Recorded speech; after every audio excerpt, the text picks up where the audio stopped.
Hello, আসসালামু আলাইকুম। Welcome back to my channel আনহার রান্নাঘর।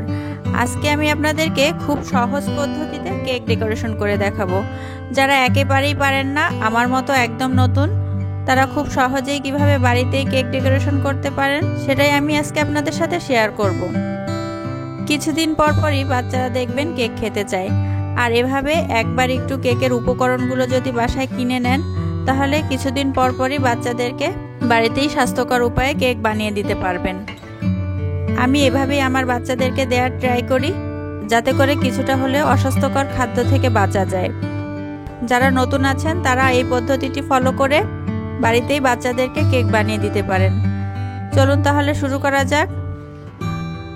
তো কেক তৈরি করার জন্য আমি এখানে নিয়ে নিয়েছি 4টা ডিম। ডিমগুলো অবশ্যই রুম টেম্পারেচারের হতে হবে। এখন দিয়ে দিচ্ছি 1 কাপ চিনি। চিনিটা আমি ভালো করে ব্লেন্ড করে গুঁড়া করে নিয়েছি। এখন এটাকে আমরা ভালো করে বিট করে নেব। ডিম এবং চিনি ভালোভাবে বিট করে নেব, ডিমের কালার চেঞ্জ হওয়া পর্যন্ত। এখানে আমি বিটারের সাহায্যে বিট করেছি।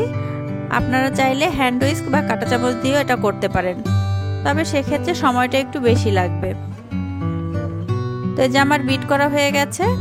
এখন আমি শুকনো উপকরণগুলো দিয়ে দিব। এখানে আমি দিয়ে দিচ্ছি 1 কাপ ময়দা এবং 1 চা চামচ বেকিং পাউডার। এই উপকরণগুলো আমি চালনির সাহায্যে চেলে দিচ্ছি। আর সবগুলো উপকরণ কিন্তু একসাথে দেয়া যাবে না, একটু একটু করে দিয়ে মিক্সড করে পরে আবার দিতে হবে। সব উপকরণগুলো একসাথে দিলে সেক্ষেত্রে ভালোভাবে মিক্স করা যাবে না। তো আমি এখানে অর্ধেকটা উপকরণ দিয়ে দিয়েছি এবং স্প্যাচুলার সাহায্যে ভালো করে মিক্সড করে নিচ্ছি। দেখতেই পাচ্ছেন আমি কিভাবে মিক্সড করছি।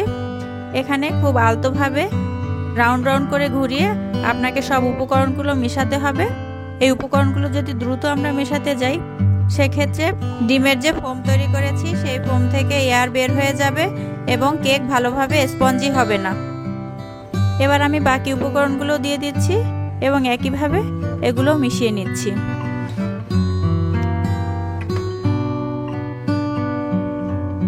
তো মেশানো হয়ে গেছে। এখন আমি এখানে দিয়ে দিচ্ছি 1/4 কাপ তেল। তেল দেওয়ার পর এটাও আমি সেম প্রসেসে মিশিয়ে নিচ্ছি। এখন দিয়ে দিচ্ছি 3 থেকে 4 ফোঁটা ভ্যানিলা এসেন্স। আপনাদের কাছে যদি ভ্যানিলা এসেন্স না থাকে, সেক্ষেত্রে এলাচের দানা একটু গুঁড়া করে দিলেও চলবে। তো এটা আমাদের ভালোভাবে মিক্স করা হয়ে গেছে। এখানে আমি হার্ট শেপের একটা মোল্ড নিয়ে নিয়েছি এবং মোল্ডের মধ্যে আমি একটা বেকিং পেপার দিয়ে দিয়েছি। তো এখন আমি কেকের মিশ্রণটা এই মোল্ডে ঢেলে নিচ্ছি। মোল্ডে ঢালা হয়ে গেছে। তো এখন আমি এটাকে বেক করে নেব 180 ডিগ্রি সেন্টিগ্রেড তাপমাত্রায় 25 মিনিটের জন্য। বেক করার ক্ষেত্রে 180 ডিগ্রি সেন্টিগ্রেড তাপমাত্রায় প্রথমে ওভেনটাকে একটু প্রিহিট করে নেবেন 5 মিনিটের জন্য। তো এই যে আমাদের কেকটা হয়ে গেছে। এখন আমি একটা ছুরির সাহায্যে সাইড থেকে একটু ছাড়িয়ে নেব।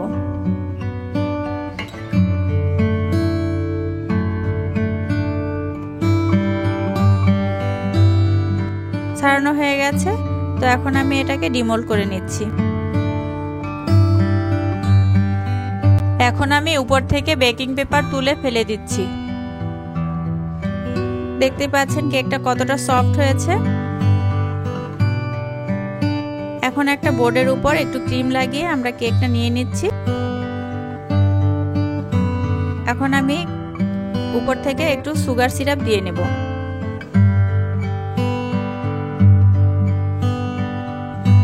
কেকে বেশি ক্রিম দেওয়া পছন্দ করছি না, তাই মাঝখান থেকে কেটে আর ক্রিম দিলাম না, উপর থেকে আমি ক্রিম দিয়ে দিচ্ছি। তো একটা ছুরির সাহায্যে আমি এটাকে ভালো করে সব জায়গায় লাগিয়ে নিচ্ছি। আসলে বাসায় তৈরি করার সুবিধাই এটা, আপনার পছন্দ মতো ক্রিম ব্যবহার করতে পারেন। আর এভাবে কেক ডেকোরেশনের ক্ষেত্রে খুব ভালো ফিনিশিংয়েরও দরকার হয় না। তো আমি এখানে ক্রিমের সাথে একটু পিঙ্ক কালার মিক্সড করে নিয়েছি। স্টার নজলের সাহায্যে আমি কেকটা ভালোভাবে ডেকোরেশন করে নেব। আপনারা দেখেই বুঝতে পারছেন ডেকোরেশন করাটা কতটা সহজ। জাস্ট পাইপিং ব্যাগ প্রেস করে নজলটা একটু ঘুরিয়ে নিলেই এরকম সুন্দর ফ্লাওয়ার তৈরি হয়ে যাবে। তো আমি সব জায়গায় এভাবে করে ডেকোরেশন করে নিচ্ছি। এই যে আমার ডেকোরেশন করা হয়ে গেছে। এখন আমি যে জায়গাগুলো ফাঁকা আছে সেখান থেকে অল্প অল্প করে ক্রিম দিয়ে দিচ্ছি।